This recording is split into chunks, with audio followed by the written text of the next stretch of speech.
I think Rice has the makings of becoming a star.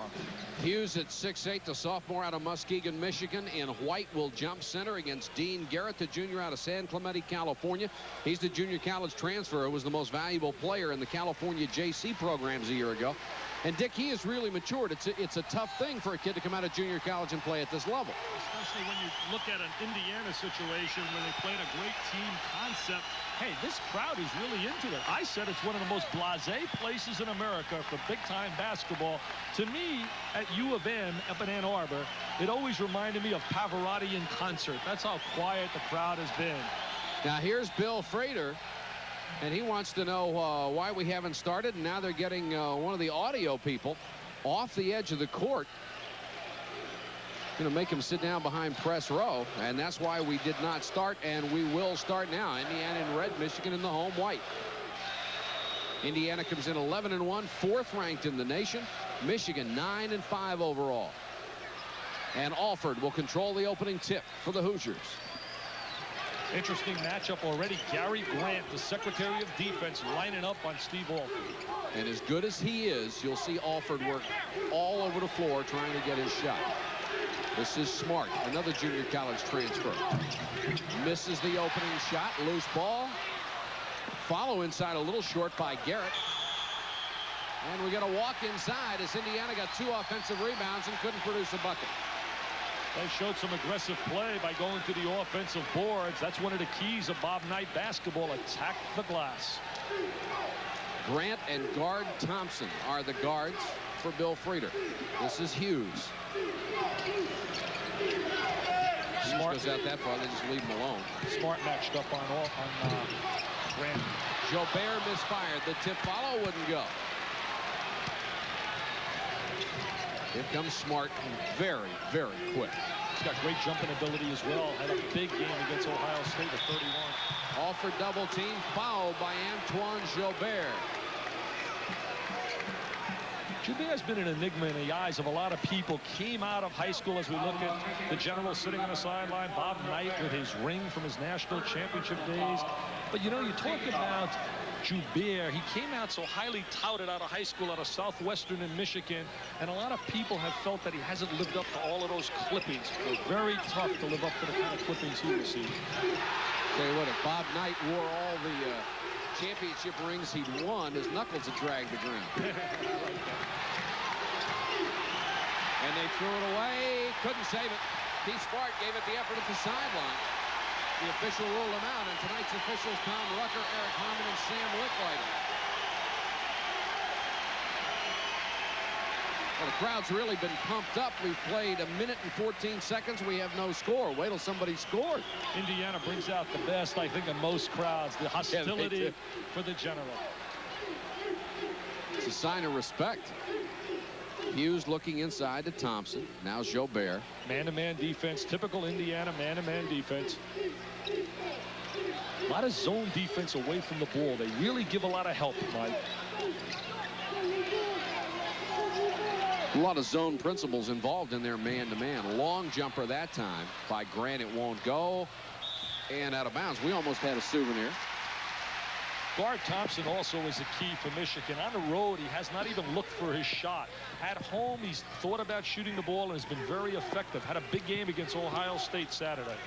He's an excellent outside shooter, shooting better than 50% from three-point range, much like Alford. Notice how Indiana pressures the ball, and then everyone else likes to get in help position. Grant with Alford in good defensive position. Forced him outside to Rice, and Michigan takes the lead. I like the kid from Flint, Michigan. I really like Glenn Rice. He's got range as a shooter. He's an excellent rebounder. He's going to be a quality Big Ten player. He had a great game on the boards against Ohio State. 16 rebounds. Ball kept alive inside, and we're tied at 2 as Dean Garrett, the 6'10 junior, scores. If they get any kind of productivity out of Dean Garrett, I really believe this team could be heading for Bourbon Street. Young man has really come on since the beginning of the season. Been a little bit inconsistent, though, Mike, which you expect out of a JC player. Offensive foul called on Grant, pushing against Keith Smart.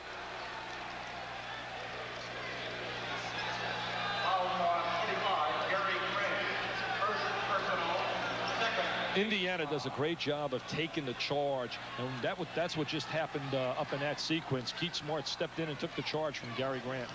Tied at 2 with 7:15 to go in the opening half. Smart gets it down inside to Callaway, a little short on his jumper.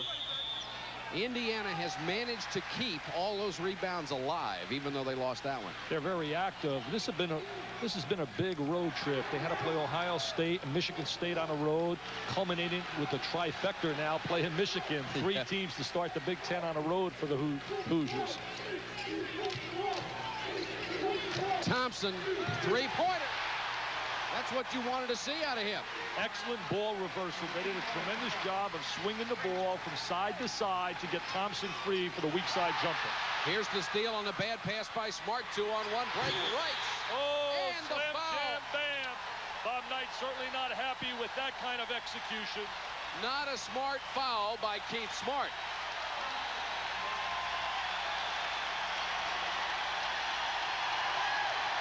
We see the deflection and the steal. Excellent pass. The little give and go. There goes Glenn Rice. I believe we're looking at a future big-time star in college basketball. Rice has 4 points. He'll go to the line to try to make it 5, averaging 15.7 points a game. And a pretty good free throw shooter. Like we've talked about, Flint, Michigan, and a number of players they have produced. Roy Marble from up at Iowa. Darrell Johnson having a great year for Judd Heathcote out of Michigan State. Jeff Grayer from down at Iowa State. They got really a superb group of people that have come out of Flint, Michigan. Big start for the Wolverines. They're up 8-2, trying to trap a little bit here. Alford working hard for a shot, but he hasn't been able to get one off yet. Michigan's defense has been very tough in their man-to-man. We haven't seen that good movement by Indiana offensively. Darrell Thomas banks one home. That's one of the keys, I really believe, tonight. Michigan's got to neutralize the inside play of Thomas and Callaway. We know that Alford ultimately will get his points. This is Hughes, now back to Jobert. Notice how Garrett plays soft on Hughes. He just steps off him and plays in the lane. And that's why. Yeah, he knows he's not a scoring threat. Hey, he did a little dance, a little disco. Garrett called for a travel there after his 4th rebound, but the turnover will give the ball to Michigan when we come back. Tonight, our first game, nationally ranked Western Kentucky against the Dolphins of Jacksonville. That's followed by an ACC matchup, North Carolina playing Virginia in Charlottesville. Our coverage starts at 7 p.m. Eastern, 4 o'clock Pacific. You mentioned Jacksonville. They're really on a roll. Bob Wenzel's club getting great play out of Ronnie Murphy and also Danny Pearson. They've been playing excellent basketball. As we look at the 8-4 right now, Michigan lead. It's been a while since the Dolphins excited people. Grant with a double clutch and came up way short. He forced that shot. The shot was not there. Little force. I was in Jacksonville during the days of Artis, Gilmore, Pembroke, Burroughs, and all those guys when they went to the championship game. They averaged over 100 points a game that year. They were awesome. Indiana known for their motion. Smart. And this kid can shoot. He had 31 against Ohio State. Didn't have a good game in their last game against Michigan State. He's got the great legs. He's been a little bit up and down, but I expect that from a junior college player. It's 8-6. Michigan with the lead. Rice from long range. Kept alive inside by Hughes, and Rice gets it back. I think for Michigan to win, they need 20 points out of this guy from the baseline. Grant misses. Alford with a long rebound. They need 20 points and about 9 rebounds out of Glenn Rice if they're going to get a W out of this arena tonight. When will Alford get his first shot? We're 5 minutes into the game. And we've got a jump ball situation. Great job by Hughes to tie up Darrell Thomas, and the possession arrow will give the ball to Michigan. He wants to foul right now. He's letting them know he feels they're grabbing, they're holding. He's working the officials. Typical Bob Knight on the sideline. He's at his best. Said Hughes was grabbing at the arms. It's an 8-6 Michigan lead.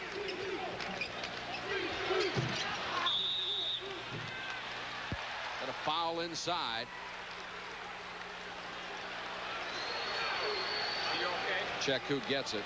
It's Hughes. You couldn't give me all the money in the world to blow a whistle and to want to officiate with Mr. Knight sitting on that sideline. Would you, Mike?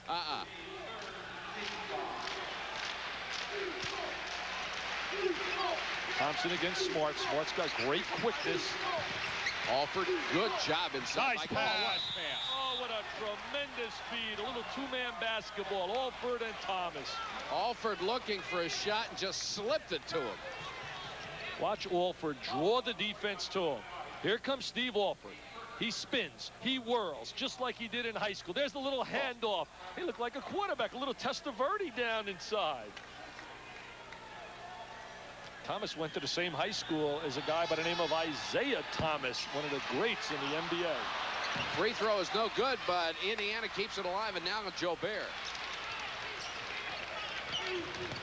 Last foul, by the way, was on Rice. It was his first. Thompson, bad pass. Michigan got a break as Grant comes down with it and leaned into a foul and gets it on Ricky Callaway. Offensively, the efficiency right now, Mike, hasn't been very, very good. We haven't seen the real good ball movement, the good execution, the screens for the high percentage shot.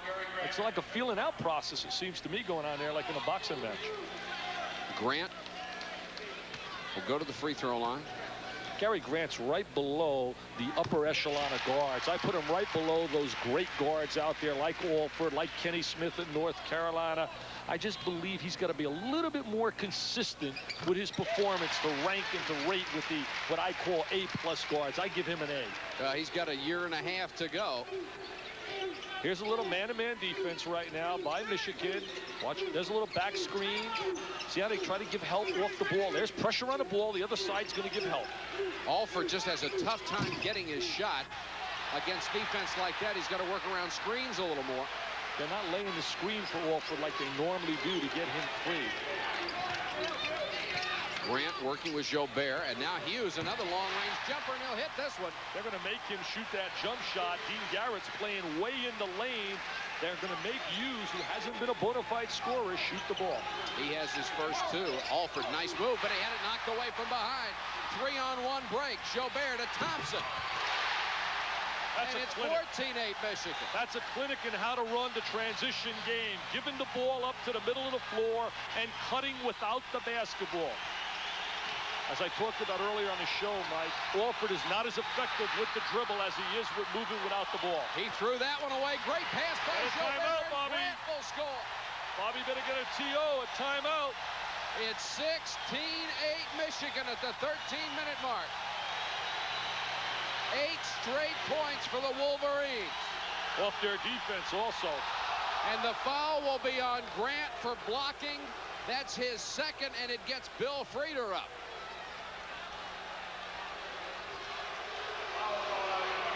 Frieder's having a tirade on the sideline.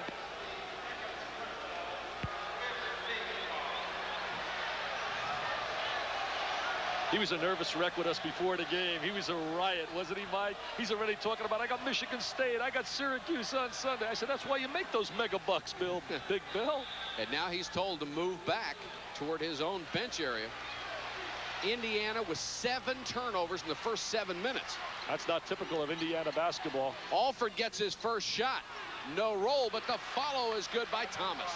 Nobody blocks out, and that's a no-no. No one gets a piece of Thomas. Whenever you're on the help side, you got to go find your man, lay your body on him, and then go after the ball. Darryl Thomas has 6 of Indiana's 10 points. The Hoosiers down by 6. Thompson passed up a 3-pointer. Jobert will take one from 2. Jobert with the wide-open jump shot.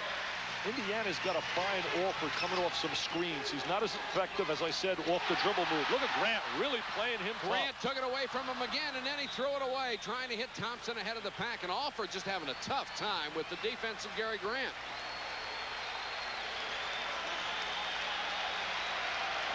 Grant's got super quick hands. Watch Grant right now. There he is. He comes over the screen. Look at those hands. I mean, he just picks his pocket like a guy in New York Times Square.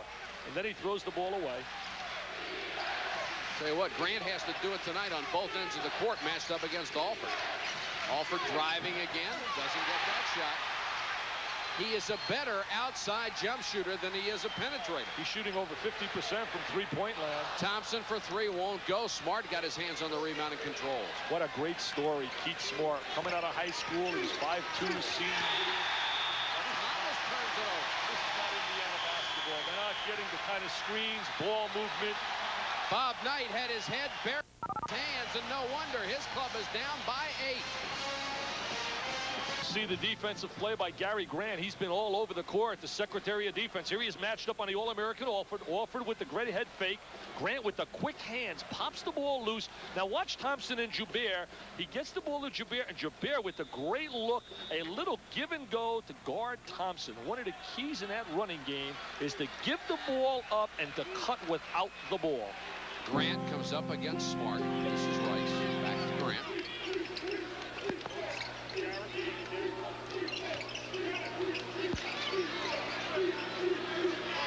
Hughes with a left hand. Hey, Hughes is saying, I want some respect right now, Mr. Garrett. You better try to check me because I'm going to take the ball to the goal. Hughes has 4 right now. Steve Alford has been shut out. He is the Washington Redskins offense against the New York Giant defense of Gary Grant. I told you to keep those Redskins home. You don't want to listen to me. Offensive foul on Alford.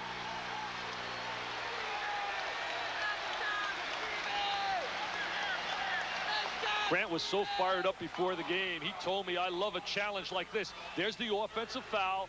Steve Alford, as a spin move, leans right into Grant, who had good defensive position. Indiana only shooting 38%. That's not typical of Indiana basketball. Michigan shooting 47%. Neither coach has gone to his bench. We have 10 minutes and 53 seconds to go in the first half.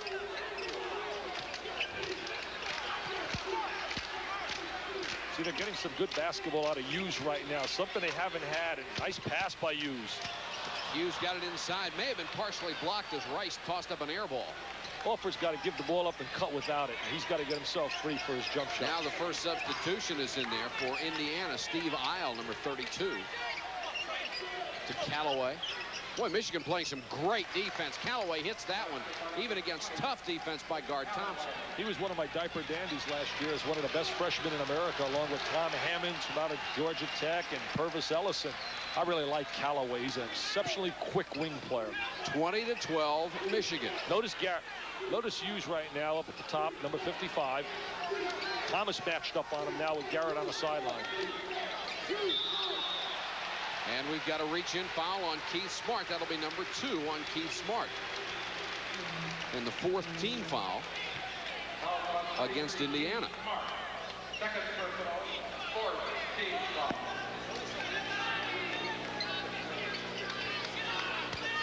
(20-12) with 9:57 to go first half. Michigan with the lead. They've outplayed Indiana here in the first 10 minutes of the opening half. Thompson, great pass to Hughes, but he lost control. Joubert gets it back.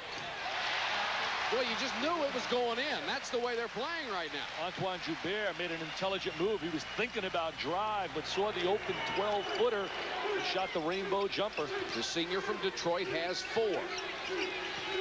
Now see, Callaway looked inside and backed out. Isle number 32 is an excellent screener. He'll come in and set some screens to get Alford free. Callaway banked it home. You gotta like that kid from out of Cincinnati, Ricky Callaway. It's his 4th point. He averages 14.9 a game. He's only been back 7 games after a knee problem. 22-14. Michigan continues to lead by 8. Smart doing a good job getting over the top of the screen right there, playing Grant. Grant down the lane. Traveled, no bucket. He did take the extra step. Excellent job by Smart, fighting to get over the top of the screen.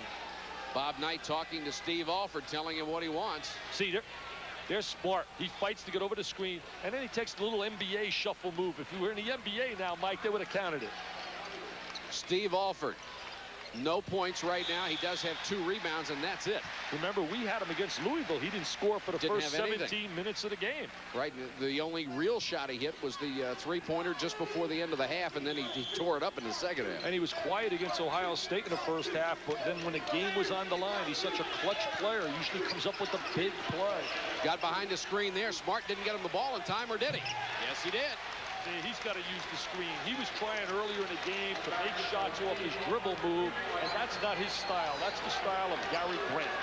Grant got caught up in that 2-man screen. Here's Joubert baseline jumper. Antoine, the judge. Last year he was so heavy, he was the judge and the jury. 6 points for Joubert. It's 24-17. He's lost some weight. He's trimmed down. Indiana getting a little bit more aggressive on offense. Smart got caught up in the air, got the ball back somehow. Oh, what a great reverse move. What a pretty play by Keith Smart. Little Barishnikov in shorts. What a ballerina act. He has 4, and it's 24-19. Indiana starting to play a little bit more typical Indiana basketball. And there's another example. Oh, that's a big one. That is 3 on Gary Grant. With 7:55 to go in the half, Gary Grant has picked up his 3rd personal foul, and Bill Frieder has to go to his bench. 5 to go. When Steve Alford came in the ballgame, he said his value is as a screener. Well, you watch the screen he lays right here, number 32. I mean, he just jumps in front of Gary Grant. Look at Alford pleading for the ball. He says, get it to me. What a stationary shooter. That is where he's at his best. Now look at Keith Smart right here. Here comes the kid from Baton Rouge. He hangs. He tries to drop it down to Thomas. The ball's deflected. Now tell me this isn't acrobatic and this isn't athletic ability. Look at that 42-inch vertical jump. Hey, he looked a little bit like a guy that's doing it with the Chicago Bulls by the name of Michael Jordan. Air Smart. I don't know if it has the right ring to it, but why not? Bob Knight, and the sweater is coming up. That is not a fashion statement, I don't believe. We look at turnovers right now. Indiana with 10 versus only 4 for Michigan. It's usually reversed, where Indiana usually has a 2-to-1 ratio the other way against its opposition. 24-19. Alford got caught up in the air. Good defense that time by Kramer, who's in on top of him. Michigan likes to double team along the baseline. Blocking foul. Callaway may have gotten away with one as Griffin into the ballgame picks up his 1st personal. Here comes a one-on-one move right here. Thomas trying to. Well, that's a block. He definitely did not have both feet planted and was not stationary facing the offensive player. Interesting, we had Michigan last Monday night against Purdue. Kramer came into the ball game. Instead of wearing number 24, he was wearing 34 with no name on it. I asked him before this game, I said, what happened to your old uniform? He says, somebody stole it. So I've got number 34 with no name the rest of the season when we're on the road. He becomes no name. That's right. Callaway hits the first. He'll get another. It's 24-20. When he suffered that knee injury earlier in the year, I thought it was really over for Indiana and any dreams of chasing the national championship. But with a healthy Ricky Callaway and any kind of productivity out of Dean Garrett and their defense, and with the general on the sideline, I really believe they're one of my 4 clubs to be down there in Bourbon Street. You'd hate to pick against them. 24-21. And through the hands of J.P. Oosterbaan, the redshirt freshman out of Kalamazoo. He has the flu, and he was not even supposed to dress here tonight. He's coming in trying to give him some space, some size inside. Smart hustling it down. Smart is so quick with the ball. He's getting better and better with each game as he gets more experience playing big-time college basketball. Bodies going down all over the place. Smart gets it to Thomas. And Indiana, as poorly as they played here, are within 1. They're getting some play inside out of Darryl Thomas. We didn't see Thomas at all. He was missing in action against Louisville, but the big, strong inside power player is effective here tonight. Off-balance shot by Joubert. Antoine Joubert putting a little dazzling offensive show here in the first half. He has 8, and Michigan regains that 3-point lead. Alford for 3. Just a matter of time. And a foul. Kramer got him after the shot, and it's a 1-and-1 for Alford. This could be a 5-pointer.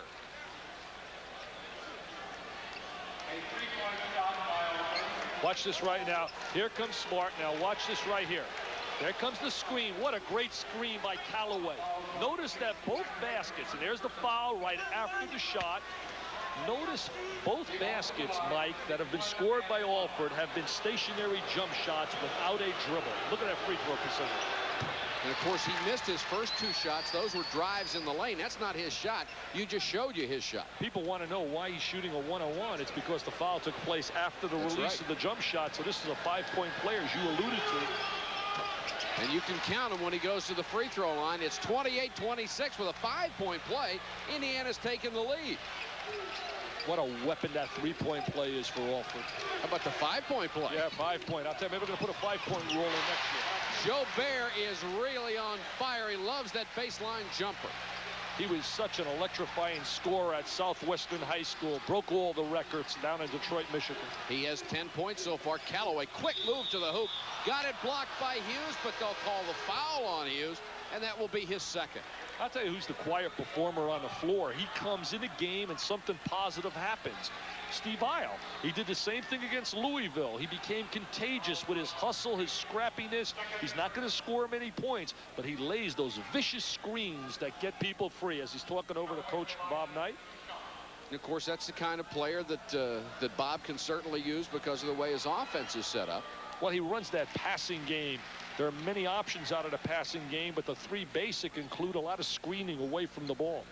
You need to be a rather unselfish player to play in his system and play well. We were talking about Delray Brooks today. I was talking to Bob. I said he had a big night, 34, shot 8 out of 9 three-pointers. Got a lane violation here, violation. And that will cost Indiana a point if someone was in there early. And Bob was saying, getting back to Delray Brooks, he said in that system, running up and down the court, shooting the ball, playing pressure defense, he can be effective. He said he was not going to be effective in the Indiana system. He said, but I wish Delray all the luck in the world because he was one of the most beautiful kids I've had the opportunity to be around. That's why a lot of kids seem to blossom in the pros, because they're playing under systems that are maybe a little bit more suited to their talent. Bodies flying again all over the place. Last touch by Indiana. Michigan ball. I really believe Indiana's defense is starting to take a little bit more effect right now. And Bob Knight wants to know which Indiana player touched that last pass, because I didn't see it either. You can argue. Look at Isle really hustling defensively. I wouldn't want this guy to go up. Oh, look at that offensive play by Joubert. Joubert just ran Smart down, and they missed the call. It's a 1-point Indiana lead. Michigan with the basketball. Yeah, Indiana's defense is starting to close off passing lanes. What a great move. What an unbelievable move. Something Indiana did not have in its arsenal last year. You can't teach that kind of quickness, Mike. Keith Smart was on a drive, and he just made a left. Joubert for 3. Look at Isle. Look at Isle. Can't jump, can't get over a telephone book, but yet he comes in and gets good position. Callaway. And Bill Frieder needs a timeout to stop this run. You better get a TO, William. And he's got it, as Indiana is really cooking inside, and the Hoosiers have taken the 33-28 lead at Michigan. We're going to watch the way they play the passing lanes. Watch Keith Smart now, number 23.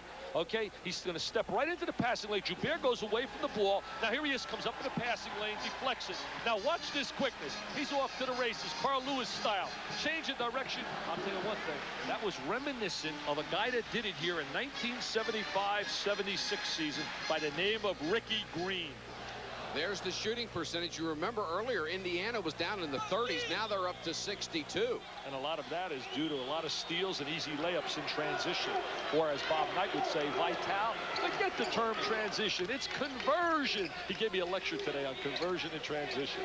It has been a different ball game since Gary Grant went out. Thompson just inside the three-point line. Michigan had a 5-point lead with 7:55 to go in the half, and they've been buried since Grant went out with his 3rd foul. What a screen Isle just laid on guard Thompson. If you can watch him away from the ball, how effective he is helping his teammates. Look at him, he's going to lay a screen. Great pass from Callaway to Thomas. They're so unselfish. The great team concept, look for one another. That's the only way you can play if you're going to play for the general. And Thomas has 10. Here's a jumper out of the corner by Griffin. Won't go. Joubert. Good offensive rebound. His follow won't go, and Callaway has it. Here comes Alford, one of my all-Doug Fluties. Watch Isle set a screen. There he is going to get a screen. And then what a pass. They leave him alone, Mike. They don't think he's a weapon. One of the oldest plays in basketball. Little pick and screen and roll. Pretty play, and Alford just dumped it right down there for the layup. In the pros, no one ran that better than years ago. Oscar Robertson and Jack Twiner. 37-30.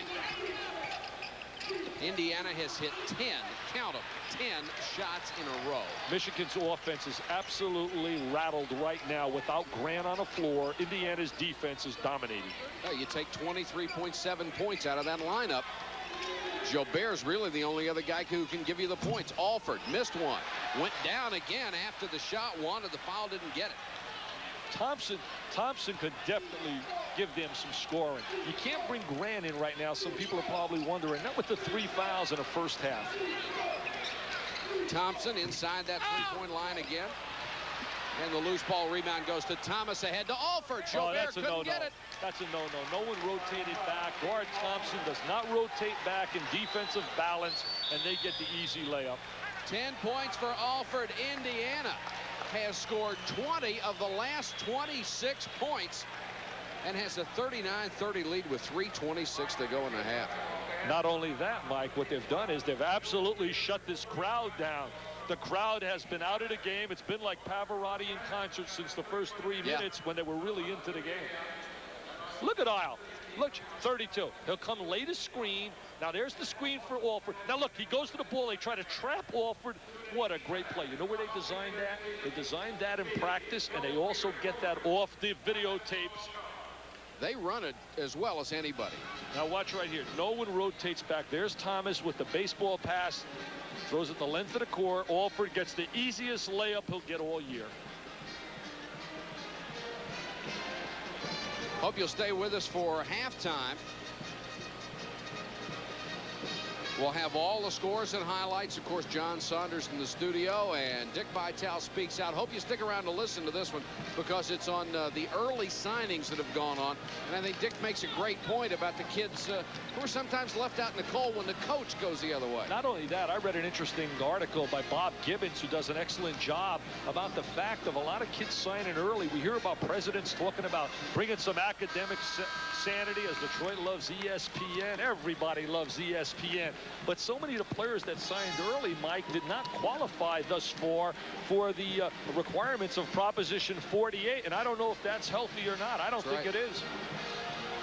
Bob Knight at the sideline. He has seen his team explode with Gary Grant out of the ball game, and that's what they've done with the front court tonight. Of course, you would have to figure Indiana would dominate. Well, Michigan, as they're 2-1 against Michigan. Michigan doesn't have any front court scoring other than Glenn Rice. As we look at the field goal percentages right now, 64%, as you said earlier. They were shooting 38% in the first 10 minutes.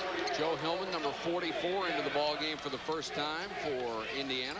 I wouldn't want Isle or Matt Brust of St. John's or Kid Mo that plays for Iowa to guard me. They just beat you up physically. Thompson to Griffin inside to Hughes, who's been quiet lately. Griffin will fire from 17. That's an excellent play. A little inside-outside action. The ball goes inside. The defense reacts to the ball, and you bring it back to the original passer for the open jump shot. Good pass inside to Thomas. He has a dozen. Excellent angle pass and getting the ball to him, but poor post play defensively. Not forcing him to the help side, allowing him to get the baseline. Vaught into the ball game. Loy, a redshirt freshman out of Grand Rapids, number 35. Michigan runs that passing game. Watch, they'll throw the ball, screen, forced shot, not a good shot. Alford with a long rebound. Alford doesn't possess good floor quickness, but always makes. Oh, he walked right there. They missed a walk-in violation. He changed pivot foot. Michigan gets the ball back. It's a 3-on-3. Thompson over Hillman. Oh, what a shot. Hillman played great D on him.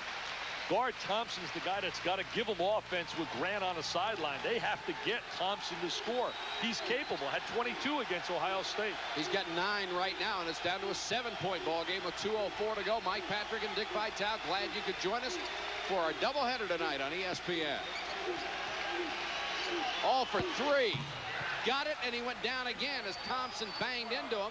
And Alford gets up and looks at the official saying, what's going on? He said, hey, I'm an All-American. I'm a candidate for Player of the Year. I'm supposed to have respect. He has 13 points. He was shut out for the first about 10 or 11 minutes, Mike. And in 3-pointers, he's just 3 Put for 3. Put the 20 in a book. You don't want to listen to me. I told you that the Giants were going to blow out your Washington team. Don't. That's a sore point. Let's not go back to that. Got a foul that time on Thomas. Here comes my all-screener. Number 32 is going to make my all-screening team. Look at him give his body up, number 32. He says, Thompson, I'm going to go get you. And there goes the jumper. Didn't really get a piece of him, but just enough to throw him off.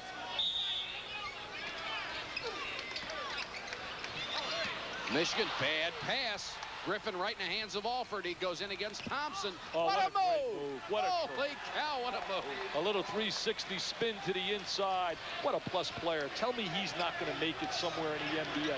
He won't be a great player, but he will be a contributor. He can't hurt you, Mike. Not that kid. He's too fundamentally solid. Here's another steal. He's certainly a great player in college. He's my choice for Player of the Year honors. I really believe he's going to be the Player of the Year, the Naismith Award, the John Wooden Award. It'll be a two-man race. And he's tired right now. It'll be Alford and David Robinson. Hillman, who can shoot the ball, but runs the club very well. Good passing. This is Isle. Oh, pretty pass inside by Isle. And we've got the bucket and a foul. Everything going Indiana's way. Well, they're playing clinic basketball. That's clinic 101 and how to move the ball and go to the high percentage shot. They get excellent ball reversal. They swing the ball. Now they dump it down inside. There's Callaway with the great hang time. Puts a little education down at the inside on Griffin. Number 2 on Griffin. Callaway now with 11 points. He'll have a chance for a three-point play. This is Dave Miner coming in for the first time, freshman out of Cincinnati. Most valuable player in the AAA state tournament and the high school player of the year up there. Indiana's been playing excellent spurt basketball thus far on the road. In fact, against Michigan State, they were down 12 early in the first half and ended up winning by 19. That meant my math, if it's any good, you had a 31-point turnaround. Sounds good to me. 49-34.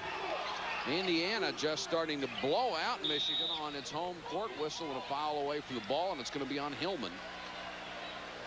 He was working on Jobert at the baseline, where Jobert loves to get it. He tries to get down on the boxes inside with that wide body. He likes to spread. He's going to make my all-wide body team with Bam Bam Rainey and, of course, J.R. Reed at North Carolina. What a wide body when he gets on a post. Of course, right now, Jobert is playing in the backcourt, so he's being guarded by a smaller player, and he can get down here and take advantage of it.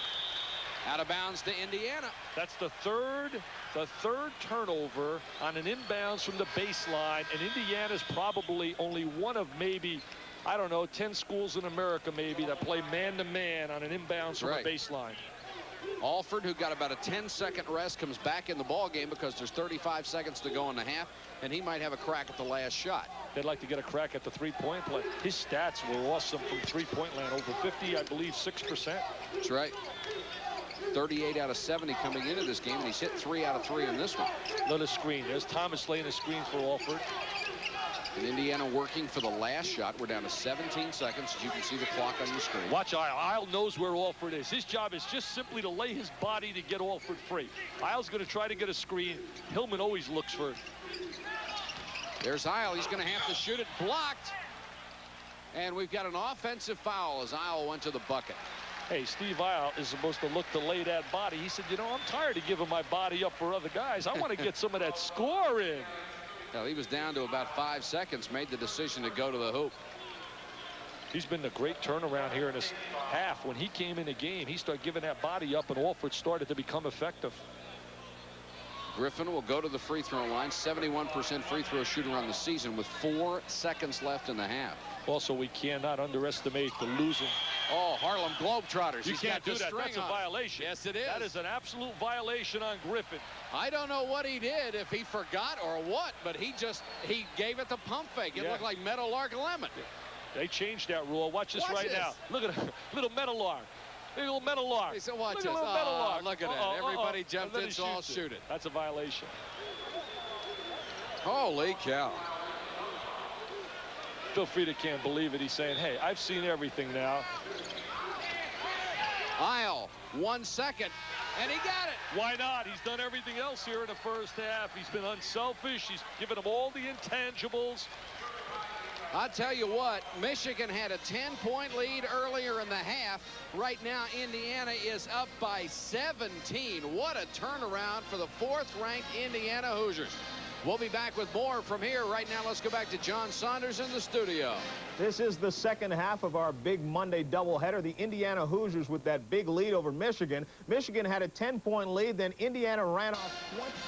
Just an excellent performance in the first half by Smart. And here the field goal percentage. Indiana down in the 30s early in the ball game, and then they hit 17 of their last 20 shots. Well, that's tough to beat. And then you look at a free throw of 3-point field goals. I'm sorry, 3 for 3 for Indiana, 1 for 3 for Michigan. Free throws, 6 for 7 Indiana, Michigan 3 for 3. Neither club getting a lot inside. Rebounding Indiana. A little bit before the game. Mr. Intensity. He had all the one-liners. He was burying me with those one-liners, wasn't he, Mike? It was unfair to me. I like the guy. He's really a fierce competitor. Look at him relaxing on a night off. He has Michigan on Thursday. He shook hands with me and said, you know, you say hello and it's over, right? But it's not been that way. I heard I've really shocked you, giving you so much airtime, they tell me. Is that true? I'm just pleased to be here. 19:50 to go in the ball game, and we'll see what Michigan can do here in the second half. Follow shot by Daryl Thomas, who's had a big ball game. That Clydesdale inside has been very effective. He really is attacking the boards. Good offensive rebounder, and that's one of the keys of Bob Knight's club in playing aggressive basketball. Hughes with Grant back in there. This is Jobert.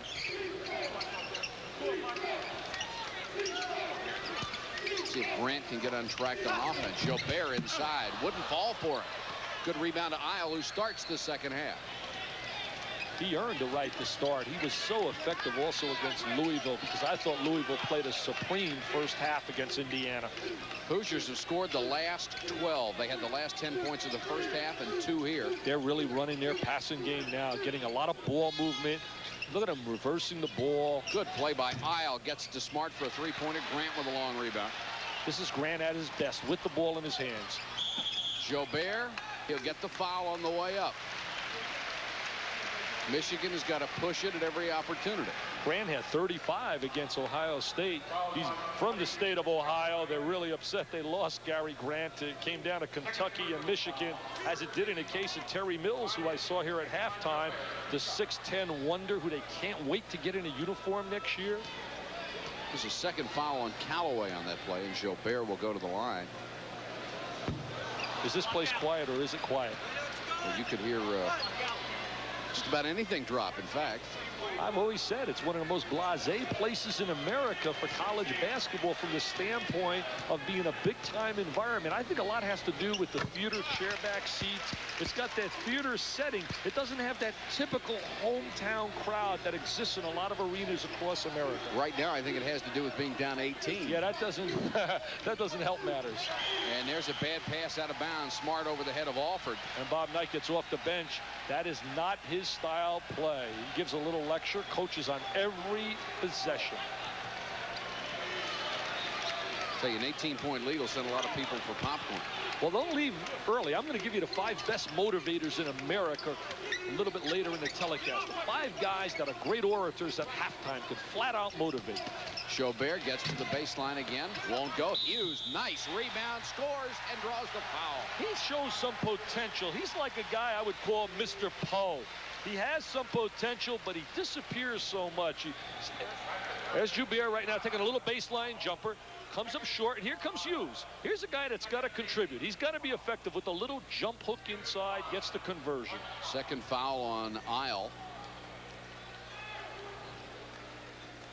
53-37, and they cut it to 15. Good start in the second half for the Wolverines. Michigan with 2 Big Ten championships back-to-back, but remember, they lost their entire front court. Harpley, Richard Relford, and also Butch Wade. And the crowd getting into it a little bit here. Alford trying to run around another screen, and Grant is right with him. Smart. And he is fouled by guard Thompson. See, there was a big driving lane, Mike, because of Alford's presence on the floor. Grant couldn't give the kind of help that he would have liked to give it to shut off the drive by Smart. Non-shooting foul. It's the first on Thompson.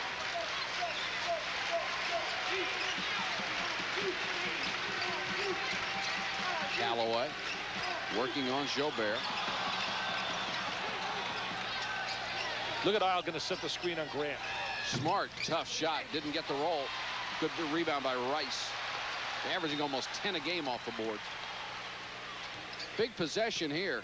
Hughes inside. That ball fell off his fingertips down to his palm.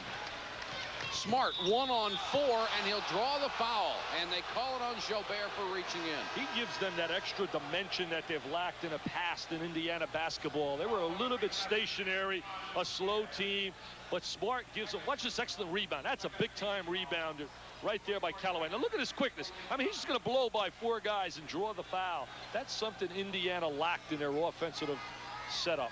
And something they desperately need in the backcourt if you've got a standstill jump shooter like Alford. I really pity everybody if they find Mr. Garrett and Mr. Garrett starts to play like he's capable of playing. Alford running away from the hoop, turns and buries it. Not going to create it and innovate it off the dribble move, but what a shooter. As we take a look at our end zone look, you can see the defense giving some help. They'll put a little pressure on the ball, but from the help side, they're almost zoning. See Isle inside, he's zoning. He's playing like an area. Now he's playing man-to-man on the ball. Rice misses. Callaway fights for the rebound. Here's Alford. Alford with 17 points. That is the lead. And just threw up a prayer. Callaway keeps it alive, and we've got a jump. Alford lost his balance there in shooting that shot, trying to draw contact. Possession error gives the ball to Michigan. Here's Alford now. Oh, there he is now. A little handoff for the little jumper. He bumps Grant, gets free for his little jumper on that little handoff move. The handoff move is what got him free for the shot. And that's a tougher shot turning that way. It's a very difficult shot. It's like a quarterback rolling out to his right, trying to throw to his left. Right. Or left. Not sure. I got confused there. Here's a foul inside. Rice pushing off. That's his second. Still the only player on the floor in foul trouble is Gary Grant, who had those 3 quick ones in the first half. Rice talking to one of the officials.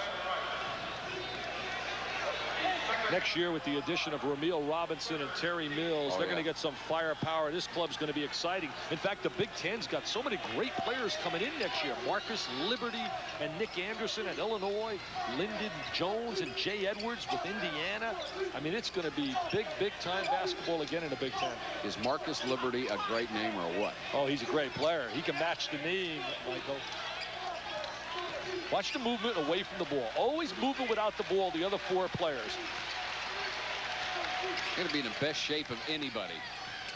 Tough shot by Thomas. Good rebound of Hughes. I tell you, he's impressive at times. He really has impressed me with some of his ability. Jobert against Callaway. He wants to shoot the ball, and the foul is going to be on Callaway. That's his 3rd. Jobert made up his mind in midcourt. Indiana always working on the defensive end, always trying to give help. As we look at Frida with the towel around, he's a la John Thompson with the towel. He's like a lightweight, and Thompson's Muhammad Ali, and this guy is like Sugar Ray Leonard. But he doesn't chew on it like Tark. No, not like the Tark. He's an all-time wacko, chewing on it down there in Vegas. Grant won't go. Almost kept alive by Vaught, and Indiana knocks it out of bounds. This is... Vital for Prez. I know we may have some trouble in this country, but that would be overkill under any circumstance. Our country would be big, big trouble, believe me. I'd be hoops 12 months a year, right? Oh, 12 months a year. Put one in the White House. Jobert. 13 points for Jobert, and the lead is down to 15. Michigan won't go away. At home in the last 4 years, they are 58-5. This one is not over yet. A lot of poise right now. Indiana trying to get Alford free for his jump shot. Grant really stays. Grant really knows how to fight through screens as well. Thomas double team down low. Crowd wants a 5-second count. Didn't get it. Alford, nice move to the hoop, but the shot won't fall for it. He's not as effective. I've said it time and time again, off the dribble move. The 3rd drive he has missed tonight. Grant. He's been cold. Here's a push off inside. Hughes with an obvious foul. Oh, that was an excellent call. I think the officials are doing a solid job here. Tom Rucker, Eric Harmon. 3rd foul on Hughes. 15-14 to go in the game. It's a 15-point lead. Oh, Vince Lombardi's, my masters of motivation, great orators, Bob Knight, Indiana, John Thompson, Georgetown, Rolly Massimino, Jimmy Valvano, and Dale Brown, the preacher down at Louisiana State. Gene Cady is getting ready to join that list, but he's got to get the visibility. The first 4 guys here have won national championships, and Dale Brown has twice went to the Final Four. I think once Cady takes Purdue to the Final Four, he will be right there with all the primetime coaches. I'd like to see you and those 5 guys in the same room and see who talks the most. I'd hold my own, you know that? Callaway inside to Alford. Who's outside where he's a little bit more comfortable with it, and Grant is on him. Isle, who just looks to pass and screen, occasionally roll to the hoop. When Alford lays a screen, Mike, you can see that he will lay a screen and bounce back out to try and get the ball. Shot clock is down to 9 seconds. Lost out of bounds by Darryl Thomas. Good defensive effort right there by Michigan. If they can come up with a 3-point play right now. Watch Grant defensively. Now he's playing him on a perimeter. Now he fights over the screen, number 25. Now he beats him to a spot. He says, no, Alford, you're not going to post me. Alford says, I want to get number 4 and you, Gary. I want you out of here. Hughes, Jobert wide open. Yes, sir. Can't let him shoot the open jump shot. Good ball reversal. Right now, Indiana's got to be careful of playing one of their poor spurts. They've had great spurts early this year and some poor spurts. They have been guilty of squandering leads. Right now, the margin is at 13. Alford into the lane. It's Callaway blocked. That block was by Loy Vaught. Grant, big hoop here. Fouled, and this basket will count.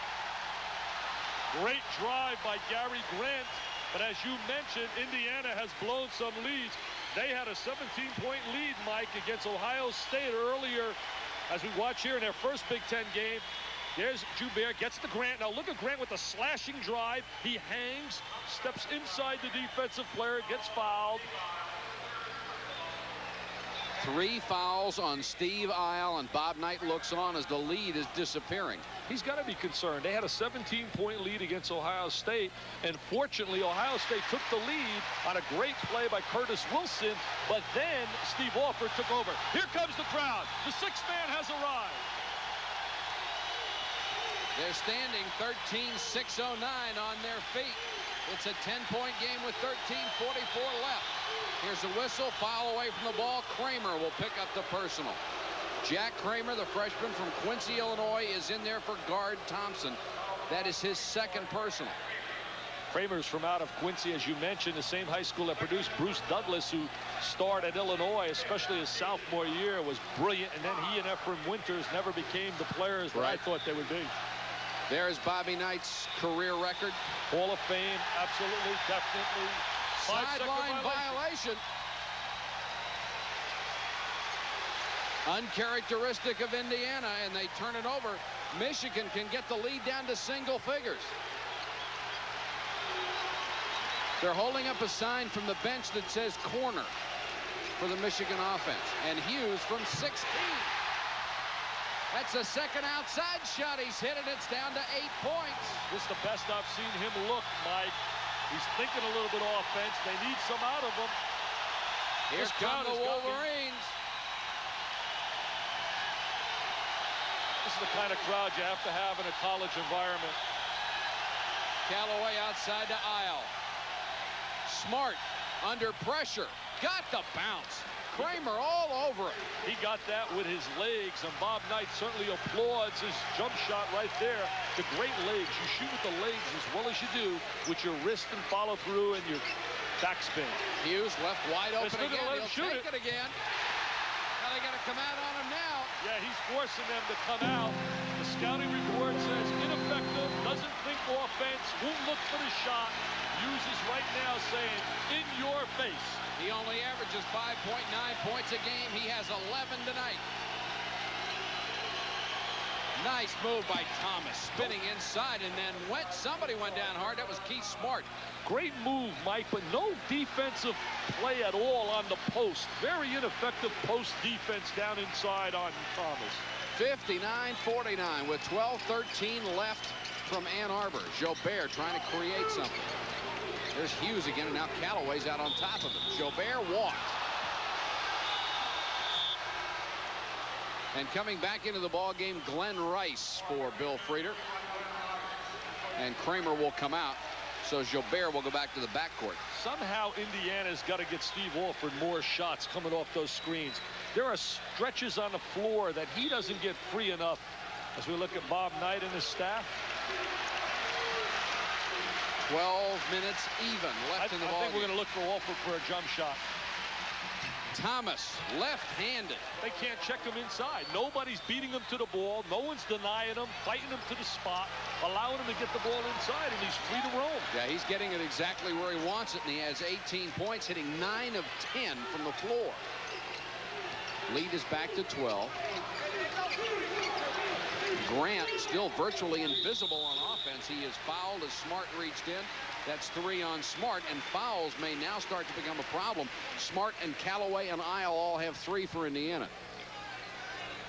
Smart's doing a good job defensively. Got good foot quickness, good lateral quickness. One of the keys of playing good defense is the necessity to have some good foot speed and some lateral quickness. Grant, who's an excellent free throw shooter, will go to the line, trying to cut into that 12-point lead. Came out of McKinley High School out in Canton, Ohio, the same school that produced a former Wolverine superstar who had the pleasure of coaching as he comes up short. Phil Hubbard, outstanding rebounder until he got hurt on a collegiate level. Played in our 1976 Olympic team. Excellent rebounder. Margin is 12. Grant misses the first. He's 3 for 4 tonight. Now 3 for 5. Kept alive by Rice. That's not typical of Indiana. No one blocks out. That's a fundamental breakdown, and that's the kind of basketball that frustrates the general. 7 for Rice, who averages 15.7. Callaway this time inside. Blocked and a foul. And the foul is going to be on Loy Vaught. Michigan really has to work on their defensive post player. Watch him down inside. See, right now he gets great position, Callaway. He's got him on his hip. Rice has no defensive positioning at all. Bill Frieder's got to take his team on the court starting tomorrow and really work with them on how to play down on a post, how to deny, how to beat guys to the spot. It's easier said here than it's done, and I know Bill works on it, but again, he lacks that strength around the baseline. Callaway will go to the line. He's 4 for 4 tonight. And coming into the game, shooting only 66% from the line. At every break in the action, Steve Alford goes over to talk to Bob Knight. Callaway misses this one. Well, you're a little fatigued. Little fatigue has set in, and that really affects shooters, and I think it affected Grant, and I think it's affecting Callaway. I think you're right, and the fans in the background giving it all their worth. Second one is good, and the lead is 11 with 11:16 in the game. It's Indiana 62, Michigan 51. First, the Big East, St. John's and Pitt. That's at 7 o'clock. Following that game, a real showdown in the Big Ten. Iowa against Purdue. I can't wait. That's going to be exciting. Remember this, though. Purdue's got Louisville on Sunday, and they have to really come off that game and play back-to-back against Iowa. If they were to lose to Louisville, I really believe they could almost have a double setback. On the other hand, I think psychologically beating Louisville will have the kids so juiced up for the Iowa game. And I think you could look at a double win. I really believe right now the two best clubs in the Big Ten. They'll put me on a spot. Sure. I got to go with Purdue and Indiana. And I would pay any amount of money to sit at courtside to watch Gene Cady and Bob Knight hook up. Hey, can you work something out to get me to do that game? Sure. Do something. See somebody for me. I'll buy you a ticket. Use your prestige and your power. I don't have any. 62-51 our score here with 11:16 to go. Michigan's basketball down by 9. This is the first time they've had it in single figures, or rather the first time they have a chance to get it to single figures in a while. Rice from long range. Isle with a nice rebound. We haven't seen Dean Garrett. He's become an assistant coach sitting on the sideline.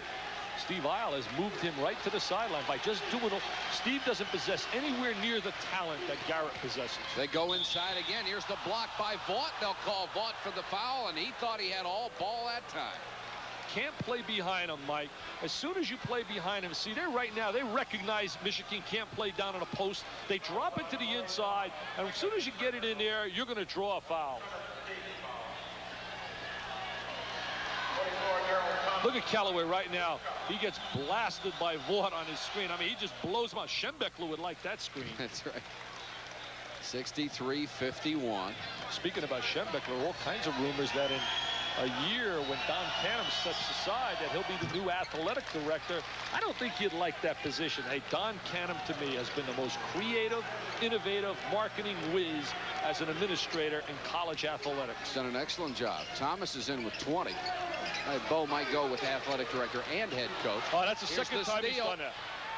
Smart ahead of the pack. That's the second time he's done that. What he's doing there, Mike, he's allowing his player to go away from the ball, and then he's just stepping up into the passing lane to create the easy steal. 15-point lead for the Hoosiers. And they do it with defense. Jobert, three-pointer. Kept alive inside. Indiana's basketball loose, and Michigan will control. Grant, nice fake. Oh, pretty shot by Grant. He said, I was fouled, ref. Give me a break. 66-53. Grant only with 9 so far. He had 35 against Ohio State Saturday. They go inside again. Oh, what a show he's putting down in the boxes. Missed that shot, and Callaway will pick up a foul. That is number 4 on Rick Callaway. That's about the only thing Daryl Thomas has missed all night. He's getting the ball down, as you said earlier, where he exactly wants to get it, and he's a driving kind of player. You got to force him away from his spot on the floor down inside. Guard Thompson will come back in. They'll make a substitution. They'll get Callaway out, and they bring in, I believe it's Hillman. Yeah, here comes Hillman. Callaway has to sit down with a 4th personal also for Indiana. Isle has 3. Keith Smart has 3. For Michigan, Gary Grant, the only player in trouble. He had 3 in the first half, is not added to it. Now we look with 9:47 left, a 13-point deficit. Indiana's got a 3-guard attack also. Hillman now gives him a 3rd guard as Callaway goes to the sideline. Smart's jumper won't go. Alford. And that's a goaltending. Grant got it after it hit the glass and on the way down. Good job by Alford to go to the hoop. He has 19 points, and the lead is back to 15. He's so intelligent. Now watch him cut the defensive player off. Little move there where he slices, and there's the interference, but he would have had the deuce even if the interference didn't happen. But he cut as close as possible to the defensive player to go to the goal. This could be a 3-point play as Grant connects inside. The foul is going to be on Daryl Thomas. That's his 2nd. Grant's total starting to go up. There he is posting inside. Takes it up strong. Smart says, hey, principle of verticality. That's a rule in college basketball. I'm entitled to that spot on the floor. He came into me. Foul was on Smart. Excuse me. That is his 4th, not Thomas. Well, with so Callaway, 2 Indiana players have 4. Well, with Callaway on the sideline with 4, he's decided to play one guy with 4 and keep one out. 3-point play this time for Grant, and it's 68-56. Oh, what an excellent way to break the press. Post the guy to the middle of the floor and then throw what I call the zigzag pass to the opposite side. Hillman calls for some help outside. He's guarded by Thompson. Notice how Hillman will always look for Steve Alford. He's very aware of the #1 option on the floor when he has the ball. Watch now, Alford will bounce out from the screen. Oh, he wants a post on Grant. He thinks he's a 6'10" player. Maybe going for that 4th foul on Grant. This is Smart, little finger roll. He's fouled before he got into the lane. And the Michigan crowd does not care for that one.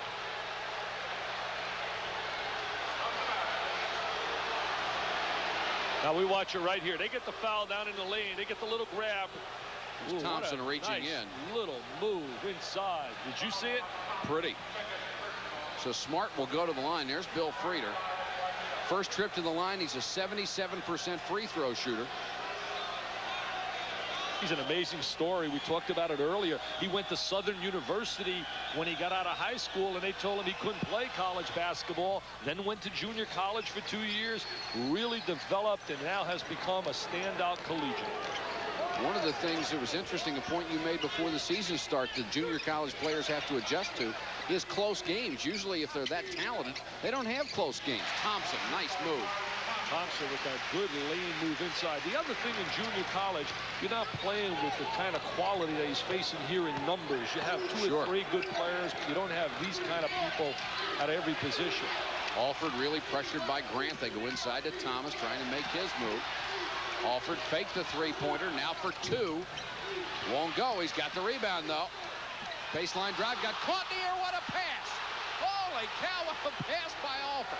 He just looks like a Doug Flutie. I mean, he's got such quick hands. He's so alert on the floor. He knows where his teammates are at all the time. I love Steve Alford. I think he's absolutely one of the great college players. I think he's what college basketball is supposed to be about. Yeah, here's a kid as we look at him with no speed, no size, no strength, and all he does are all the little things. And if the Kyle Macy's of the world and John Paxson's can play in the NBA, Steve Alford will find a place in the NBA. Thomas double teamed, leaned into it, didn't get it. Nice rebound by Lloyd Vaught, who's played well off the bench. 2-on-1, good pass to Jobert, and Hillman had to let him go. That's a typical way to break to score in transition. Get the ball to the foul line, throw a good bounce pass with a 45-degree angle. Jobert now with 17. We're down to 7 minutes and 18 seconds to go. Michigan hanging in there, still down by 13, though. Indiana using some of the clock right now. Knight wants him to use some of that clock, but Grant loose steps ball. in. Grant saved it, and he is fouled. Whoa. Boy, really fouled hard by Thomas on the drive, and that's when you get scared. And Thomas may be the one who's hurt. Now look at Grant. He steps right up in the passing lane. Now it's off to the races. Here he is. Now Thomas is trying to get in front. Tries to get in front and then wants to tackle him. Almost an intentional foul. Boy, that was. Look close. Looked like an intentional right now. Looks like he's going to grab him right here. Oh, Dick, you got to call that an intentional foul. That's a two-shot intentional. Now, two shots in the ball. Well, it's two shots in a ball, Mike, if you're in the act of shooting it. It's not two shots in the ball if it's just an intentional. He was in the air. Yeah, he was in the act of shooting it. I agree. It should be two shots in the ball, but I don't believe they called it. I don't think they did either. But the rule, I want to clarify, because some coaches, there's been some misunderstanding. If a guy's ahead of the pack and he's grabbed, if he's in a process of shooting the ball, it's two shots plus the ball. If he's not shooting the ball, it's just two shots. That's right. Grant hits the free throw. It's 73-61. He's such a hard-nosed player. Loves the game of basketball. First guy in the arena tonight as he misses. Rice with an offensive rebound, and he draws the foul on Thomas. They're beating Indiana now off the foul lane and getting inside position, and Indiana's not blocking out, which is definitely not Bob Knight basketball. You watch it here. Just pure hustle on the inside.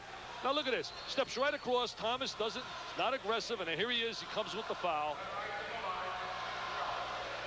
So they go back to the free throw line with Rice, who's had a tough offensive night so far. You see Isle and Thomas right there got beat on the inside. They had inside position. No way should that second guy step in for that rebound. 73-62. So you watch number 24 now, Thomas. His job would be to box out the guy that's next to him on that lane. And it's down to 10 with 7:03 left. We're at sold-out Chrysler Arena, a 10-point game between 8 seconds to go. You can see Indiana's cooled off a little bit. Michigan shooting just a little bit better than they were in the first half. Rebounds right now. Michigan doing a better job rebounding in the second half, and that's always usually reflected by your effort in terms of the scoreboard. Hey, how tough is the Big Ten this year? I really believe that if DePaul, Nevada, Vegas, Clemson, they're undefeated, played in the Big Ten, they would be fighting. They're like, you take Vegas and DePaul, top 6 in the nation, they would be fighting to be number 4 in the Big Ten. You could be right. I mean, with the talent in the league this year, gee whiz. What a lead. It is a 10-point lead for Indiana. Hillman had to pick up his dribble. Loose ball knocked away. Knocked out of bounds by Indiana. And maybe an injury. Thomas is really giving his body up. Everywhere we look, he's diving for loose balls. Look at Grant. Now look at Grant right now. He's going to come try to lock up on Steve Alford. There's a little backdoor cut. Good denial and hustle by Gary Grant. And Thomas came up holding his wrist. Michigan with a chance to cut the lead to 8 points.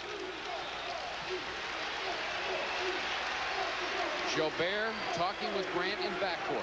I really get pumped up for games like this, Mike. Oh, these are great. I don't know how you cannot get pumped up. Two great institutions. Hey, and we got in free. Hughes. Contact underneath, but Isle gets another rebound. Well, he's an excellent position rebounder. Doesn't possess the great jumping ability, but rebounds by getting good position. Who said rebounding was desire? That's all. Bill Laimbeer has proven that in the NBA. One of the top rebounders in all of basketball by getting good position.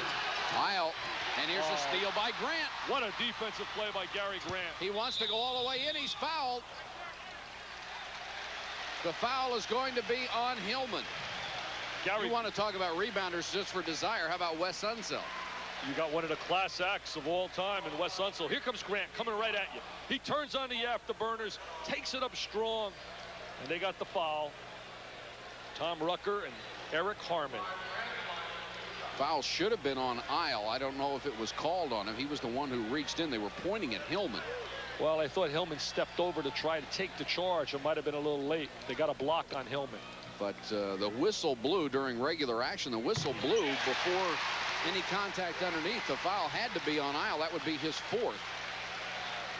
This guy broke the hearts of the Kentucky Rooters. Kentucky thought they had Gary Grant. Leonard Hamilton, who was a second lieutenant at Kentucky, was really on his case. Now Leonard doing a good job at Oklahoma State. 73-65. Bob Knight says, I got 5:51 left. We're going to talk about this one. And we'll be back with the last 5:51 of this Big Ten thriller right after this.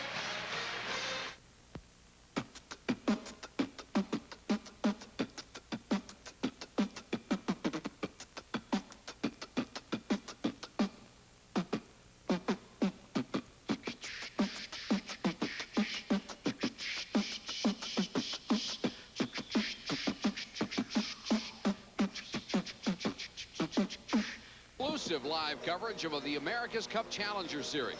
The first race between Dennis Connor's Stars and Stripes and New Zealand. Jim Kelly, Gary Jobson, and John Bertrand, who skippered Australia to victory in 1983, will report live from Fremantle, Australia.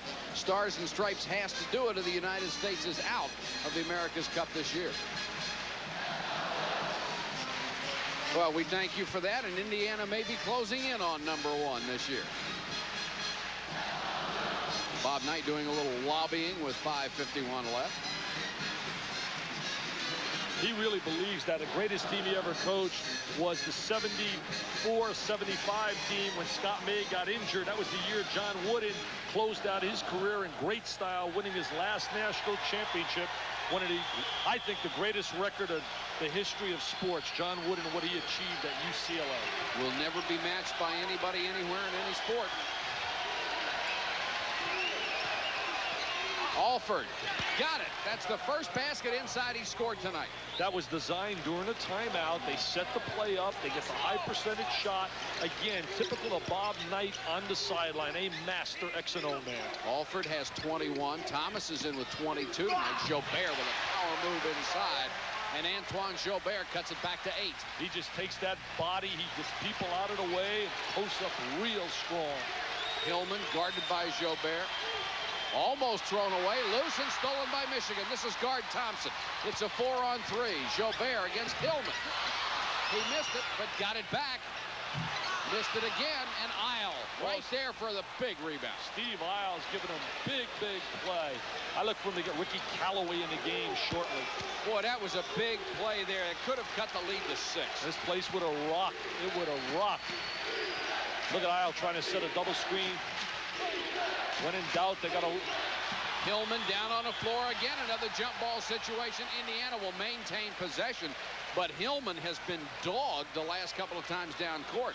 Hillman's really struggling on the floor right now. They're trying to get some quality minutes as they're saving Callaway for the stretch. Indiana with some foul trouble, and now a one-on-one foul called against guard Thompson. That'll be his 3rd. Remember, Thompson is a three-point shooter. He hit 6 in a row in one game here in Ann Arbor this year. And now Bob Knight calling over his coach on the floor. Alford.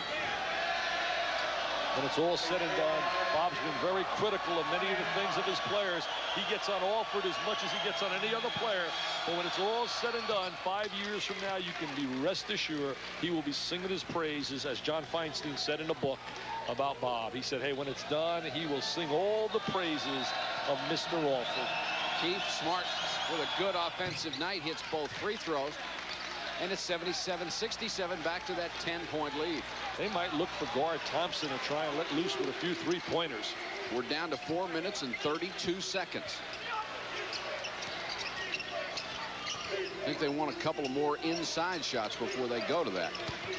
Jobert, nice move. The bucket wouldn't fall for him, but he does draw the foul inside. No one rotated over in typical Indiana fashion to take the charge. Joubert's going to drive the baseline.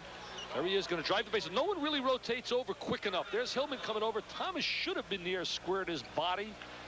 There's Bob Knight again, coaching with Smart every move, milking him along. Hillman we have with 3 personals. Callaway is on the bench with 4. Smart has 4. Steve Isle has 4. I think at the 3-minute mark, he'll get Callaway back on the floor. Jobert's free throw is good. 77-68. Still plenty of time left. 4:22. That shot clock really changes things, doesn't it? Oh, it definitely does. I mean, you talk about spreading the court and milking the clock and running it down. Usually Indiana would be unbeatable right now in this situation, but with the shot clock, definitely there's a shot for Michigan. Jobert misses again. Thompson for 3, and they're on their feet in Ann Arbor. Good call, coach. 77-71. They got to look for guard Thompson. He's got that kind of range. He's just not hungry enough. He has 14 points. Isle against Hughes. Oh, he earned that one. The foul. Oh, did he earn that one? Steve Isle with a big deuce, the biggest of the night. What a power move, and Hughes really clobbered him, and somehow he still got it in. I thought maybe he was using a free arm. Look at him right now with the free arm. I'll tell you, a little Hail Mary time, pure strength against strength. Here comes Callaway. Hillman will come out. Callaway with 4 fouls. This would be a big 3-pointer here. Oh, if he comes up empty on that and Michigan gains possession after the 3-pointer by guard Thompson, now Uncle Mo is on Michigan's side. That quieted momentum down. 3-point play for Isle. The lead is back to 9 at 80-71, 3:57 and counting. Thompson, they're working him for that 3-pointer. Oh, what a shot. Why not earlier, guard Thompson? That was an NBA 3-pointer. As I told you a little bit earlier, Mike, he's got to think 3-point. He can shoot it. I watched him in practice. 80-74. Here goes Smart. Great pass to Isle. Oh, Lord. Steve Isle was clobbered by Hughes, and heavens, he went down hard.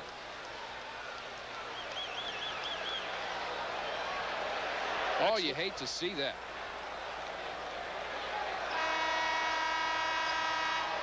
I'm not a doctor, I'll tell you that, Mike, so I'm not about to try to analyze the injury, but he really smashed that deck. But great to see him getting up. Great to see him get. Even the Michigan people are happy to see that. They give him a nice hand. Now there's the penetration by Smart. There comes Hughes. Hughes catches him. Ooh. Looks like his hand right on the side of his face, shoulder. And his hand and shoulder. Oh, you need to wear shoulder pads for that. And then Bob Knight, I think, wants a 2-shot, an intentional foul on this, which would give him 2 shots in a basketball.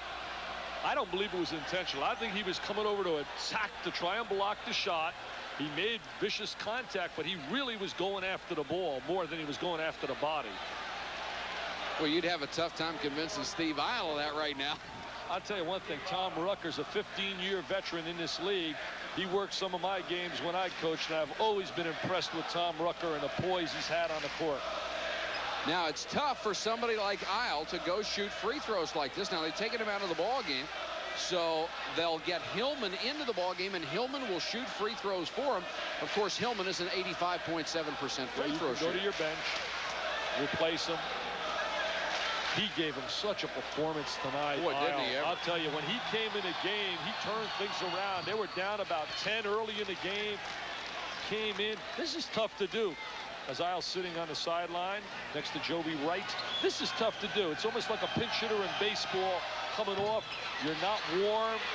He missed 1 out of 2. It's 81-74. Look out for guard Thompson and the three-pointer. Alford's got to pressure and play some perimeter defense now. You know he's looking for it. He's hit 2 in a row. Yeah, Jobert for 2. They keep it alive. Thompson dumps it off. Bad pass intercepted by Thomas. And now offensive foul called on Thomas. They said he swung the elbow inside. Darryl Thomas can't believe the call. Number 24. Look at him shaking his head. Now let's take a look. There he is right now. He swings the elbow. Oh, he definitely made contact with that free elbow. He definitely made contact. Mike, do you agree? I still have a question about it, but I'll give you that one. You're tough on the officials. I try to be good to those guys, except when I was coaching. Rice. Thompson for 3. 3 in a row for guard Thompson. Where have you been, guard Thompson? 3 in a row. It's a 4-point game under 3 minutes. And Bob Knight screaming at Ed Stites, the rules committee. Get rid of that 3-point play. Thompson has 20 points. Here comes the Michigan defensive pressure. They take it away. Thompson wants the ball back. Jobert wants to shoot inside. Gotta get a timeout, Bobby. Lloyd Vaught makes it a 2-point game. And that's Vaught's first 2 points of the game. And the 6th man is here as well. The clock is on your screen. They got to get some poise right now and find Steve Alford. There's the double screen for him. He missed this one, kept alive. Here comes Thompson. Uh-oh, sledgehammer! It's tied at 81. He's got to get a time. Who called a timeout? What a comeback by Michigan. What a finish, Mike. What a finish. No quit in the Wolverines. Guard Thompson hit 3 straight three-pointers. Most guys would have had a timeout by now. Bob refusing to call a timeout. Foul on Michigan. That is Grant, and that is number 4 on Gary Grant. Now, this may be a battle of attrition before we're done. Guard Thompson in a 3-point play brought Michigan back. Look at Thompson. He wants the ball. Give it to me. I feel it. I'm in a rhythm. I'm hot. Get it to me. There it is. Boom. Bam. Tell you what, none of those 3 hit the rim at all. He made my scouting report sound good, didn't he? Yeah. Darryl Thomas, big night for him. Misses the free throw. Michigan can take the lead. And Grant now wants to set up the offense with 1:44 left to go. Jobert wants to shoot it. And he traveled. Antoine Jobert tried to do too much on that one. He definitely lifted his pivot foot, Mike. As soon as you lift that pivot foot before you place the ball to the floor, that's a walk-in violation. And there's a point of emphasis on that this year. Tell you, there are times you can see it in his eyes. He wants the ball and he wants to shoot, and he's going to do it no matter what. Indiana with the advantage now at 1.5 minutes. Just like Ohio State, fell behind. Callaway. 17-point lead. Didn't get the roll. Thompson comes out with a basketball. Boy, has he had a great 5 minutes. Well, he's been a star here down the stretch. And I think he just told Jobert, hey, I'd like to have it this time. Steve Alford trying to match up on him on a perimeter. Knows he wants to shoot the ball. Grant. Michigan lead. I don't understand the lack of a timeout, Mike. I absolutely thought a timeout should have been called sooner. There it is now with 1:01 left.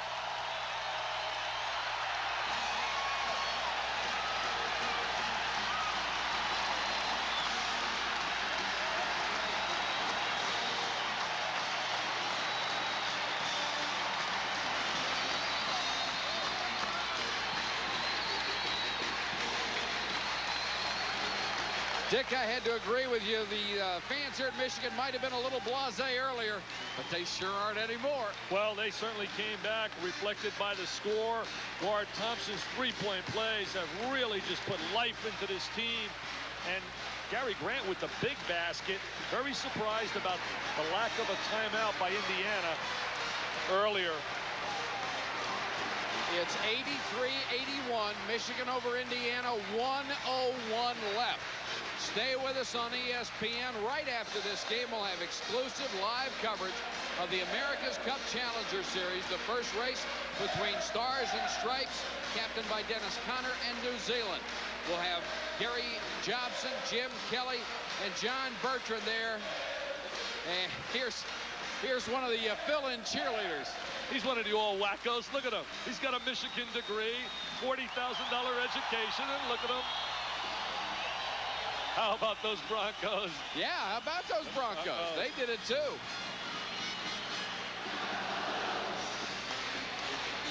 Right now, what I would do, naturally, I'm a big Steve Alford clutch player. They were up 17 on Ohio State, lost the lead, and came back to win it on a jump shot with Alford taking over late in the game.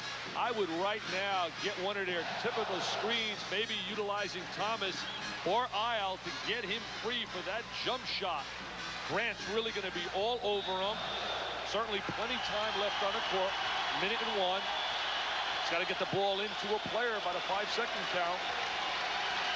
They may also go inside to Thomas, who's had a big night with 22.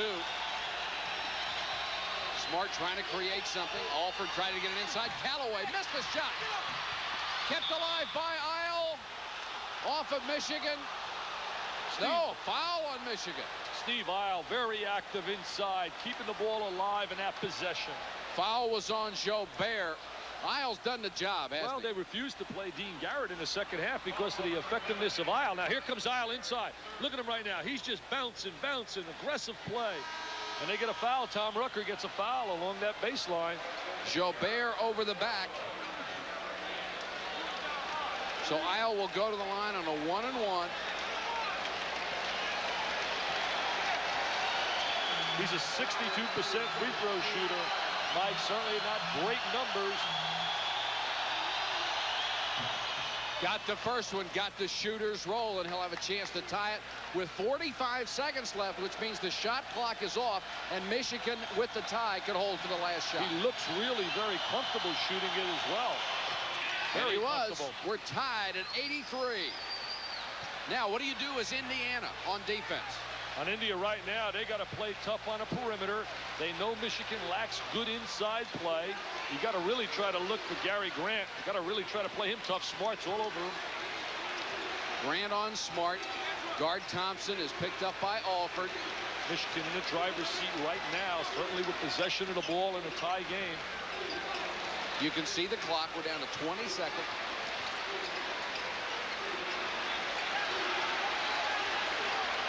They both have 2 timeouts. You got to remember that. Almost had a turnover in the baseline. Grant almost lost it. Forced one up from the baseline, and they'll call a foul on Isle. And it looked like Grant created that one. Really? And that will be 5 on Isle. Really very fortunate to come up with the foul in that case. The ball is popped loose along the baseline. There comes Grant along that baseline now. Takes it up with 8 seconds on the clock. Forces he sure the had contact. his position, Dick. It looked to me that way, but he forced the contact. Watch Frieda right now. He looks calm and cool. They give a nice little cheer for a foul. And 8 seconds, remember, left on the clock. We've got a timeout with 8 seconds to go. Bill Frieder will talk to his club. And Grant will go to the free throw line, where he's a very good shooter, but he's had some troubles tonight. It's amazing right now when you think about the flow of this game. It looked like Indiana was totally in command coming down the stretch. Sure did. And they've absolutely had spurts like this all year. They're down 12 to Michigan State. They win by 19. That means they outscore them by 31. They're up 17 in Ohio State. They fall behind, win it at the end. Tonight they were in total command, 17 up at the half, leading most of the way, and now they're fighting for their life right here with Michigan looking like they're in control. There's 4 undefeated teams in the Big Ten. Indiana trying to remain in that group. Michigan is 1 and 2 in the Big Ten, and they could ill afford a 3rd loss, especially with this one coming at home. Well, they can't afford, as you mentioned, to lose at home, and they'll be most likely 5 teams out of the Big Ten going to postseason tournament and berth, and they're trying like heck because the first 4 are going to be tough to overcome with Indiana, Purdue, Iowa, and Illinois. And this win is just, I think, very important to Bill Frieda and his team if they can get it here, especially the way they would be getting it. A couple of guys who don't get a lot of press have had good second halves. Steve Isle Guard Thompson has had a big second half of those three-pointers. And Loy Vaught, I think, has gotten a lot of quality minutes inside for Michigan. Yeah, he gave him a lot of screening, a lot of activity around the basket. Big free throws. Big free throws. Grant at the line. With Grant in the game, the score is Michigan 73, Indiana 51. When he's been out of there, it's been unbelievable. It's the first. Showed a lot of confidence going to that line as he did there. Now this is a big shot. It will determine whether Indiana can play for a tie with a two-pointer or have to go for three. And he missed it. They can get any shot, will win. 6 seconds. Alford wants the shot, leans into it. Oh, Steve Alford, is he clutch? It's over. Is he clutch? Look at Bobby Knight. He's doing a dance. Look at Bobby Knight.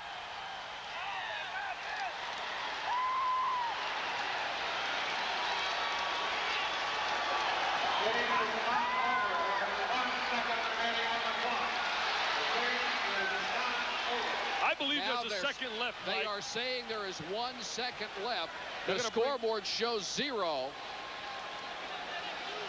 Remember this, even if the scoreboard in college basketball, in the NBA, if it shows 0, a game is over.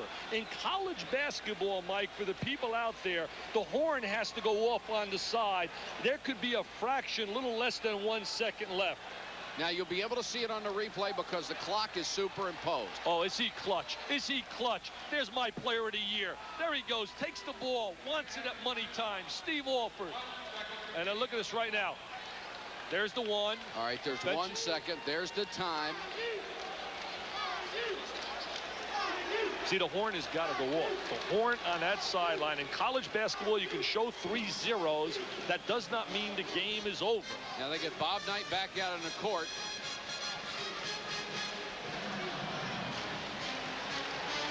Now you can see it on the replay again. We'll see if the official acknowledges the timeout right under the basket. Here's Rice trying to get the timeout. Rice trying to get the timeout. He's staring right at the official with 1. Yeah, he's got the TO. He said, come on, ref. And there's the TO with the 1. Yep, the official called the timeout. He called the timeout with with 1 second left. Oh, excellent work by our camera crew. Great job. Great and job. John Wildhack, our producer, for getting that back up for us. And you could see the official signal the timeout with 1 second left.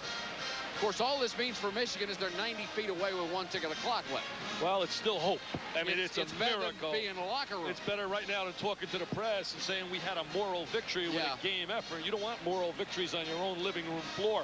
But what about Steve Alford? Let's not forget the play he just made.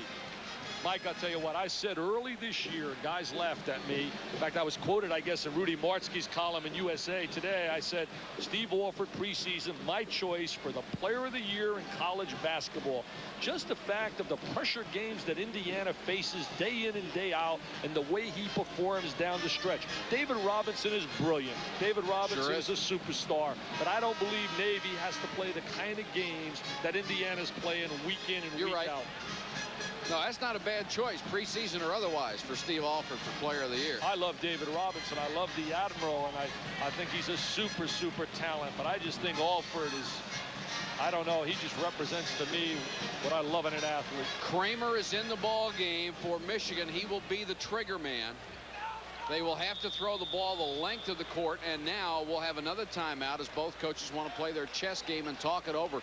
With a second left, Indiana leading 85-84. And we remind you to stay with us right after this ball game for exclusive live coverage of the America's Cup Challenger Series, the first race between Dennis Connor's Stars and Stripes and New Zealand. Jim Kelly and Gary Jobson report live from Fremantle, Australia, along with John Bertrand, who skippered Australia to victory in 1983. Mike, I'd really like to point this out for our people that are watching. In the NBA versus the collegiate game, when they're taking the ball out down in a baseline as they are, when they throw that ball in bounds, in college basketball, it must be touched by a player on the floor prior to the count of 5. In pro basketball, it just has to leave the hand of the man throwing the ball in bounds. And that's a big difference, especially if you're going to throw the ball the length of the court. If I were Indiana now, I would pressure the inbounds play. I'd put a man right up on that baseline and make it tough for him to throw it down to the other side. So what might happen to Kramer is if the official counts to 2 or 3 and he throws a high, long pass, the 5-second count could expire before the ball comes down, which might be tough for the official to catch. Exactly, and I definitely want to point that out for the viewer because it is different from the NBA rule, which just simply says a player must release the ball prior to the count of 5. All right, do yourself a favor when they're inbounding the ball. Try to keep track your own time count. 1,001. Right, 1,001. The ball must touch a player on the court within 5 seconds, or it is a violation. And boy, would that be a weird note to end this one on. And remember this also. Indiana's got to be very careful of the foul right now and going after the ball. And that's what Michigan's going to hope for, maybe some body contact down here and throwing the, I guess, what we'd call the Doug Flutie miracle pass. Kramer checked with the bench to make sure he had a timeout left. He did, and he took it. Well, at least we're getting more airtime. That's what they're doing. They're giving us more AT, more airtime, something we need.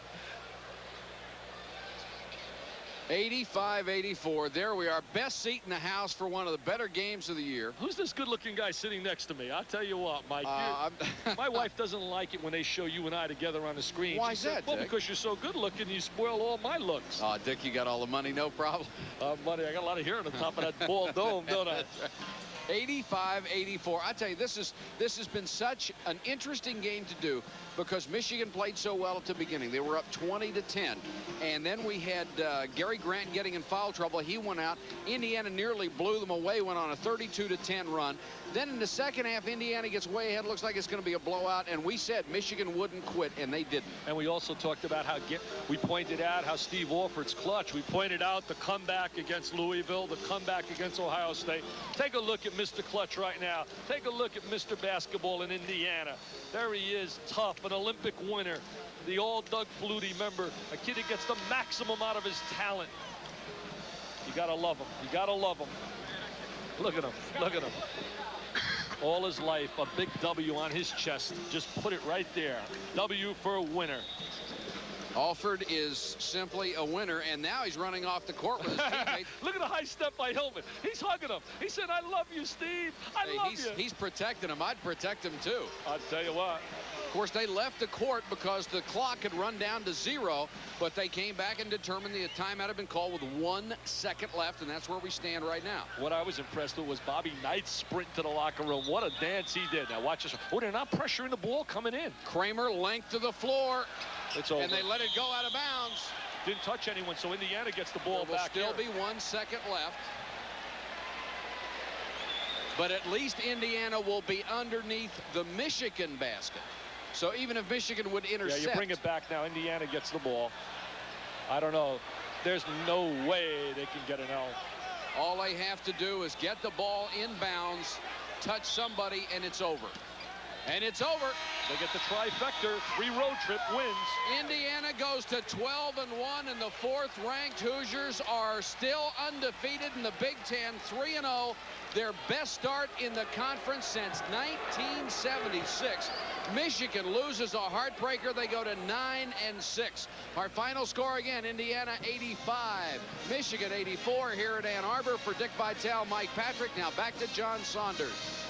So what a finish to the second. So Hawkeye